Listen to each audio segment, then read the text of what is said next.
మన గౌరవ ముఖ్యమంత్రి వర్యులు పెద్దలు రేవంత్ రెడ్డి గారు,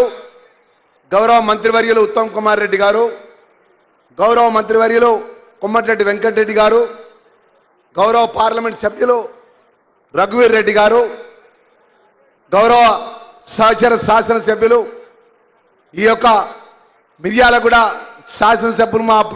మా ప్రియతమ మా మిత్రుడు బిఎల్ఆర్ గారు, అదేవిధంగా జైవీర్ గారు, మా సహోదరులు మా అన్నదమ్ముల్లాగా ఉన్నటువంటి మా అన్నలు మా తమ్ముళ్ళు శామ్యుల్ గారు, వీరేశం గారు, వంశీ గారు, అదేవిధంగా బాల్ నాయక్ గారు, శంకర్ నాయక్ గారు, సత్యం గారు, వేదికపైనటువంటి పెద్దలందరూ కూడా, అదేవిధంగా రమేష్ రెడ్డి గారు, జిల్లా కాంగ్రెస్ పార్టీ అధ్యక్షులు, వివిధ హోదాలో ఉన్నటువంటి వేదికపైన పెద్దలకు, అదేవిధంగా జిల్లా ఇన్ఛార్జిగా జిల్లా కలెక్టర్ గారికి, జిల్లా అధికారుల గారికి, ముఖ్యంగా గౌరవ ముఖ్యమంత్రి వర్యులు ఈరోజు ఈ తెలంగాణ రాష్ట్రంలో చదువు అనేది చాలా గొప్పగా ఉండాలి, మా తెలంగాణ పిల్లలకు మంచి భవిష్యత్తులా ఉండాలని చెప్పి యంగ్ ఇంటిగ్రేటెడ్ స్కూల్ సుమారు 200 కోట్ల రూపాయలతోని 25 ఎకరాల లోపల ఎల్కేజీ నుంచి ఏదైతే డిగ్రీ వరకు ఇంకా ఉన్నతమైన చదువుల కోసం ఎస్సీ పిల్లలకు, ఎస్టీ పిల్లలకు, బీసీ పిల్లలకు, మైనార్టీ పిల్లలంతా కూడా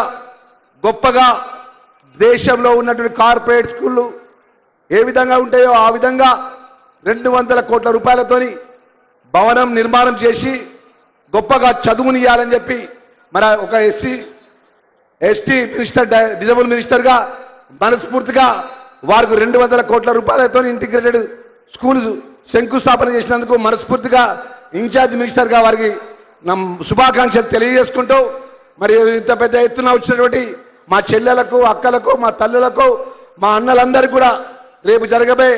ఏదైతే మున్సిపల్ ఎన్నికల్లో 2 సంవత్సరాల లోపల మీకు అందించిన అనేక సంక్షేమ కార్యక్రమాలు కానీ, ప్రజాపాలనలో గౌరవ ముఖ్యమంత్రి నేతృత్వం లోపల, వేదికపై పెద్దల నేతృత్వం లోపల జరగబోయే మున్సిపల్ ఎన్నికలో మీ ఆశీర్వాదం ఉండాలని చెప్పి కోరుకుంటూ సెలవు తీసుకుంటున్నా. Thank you very much. Thank you sir.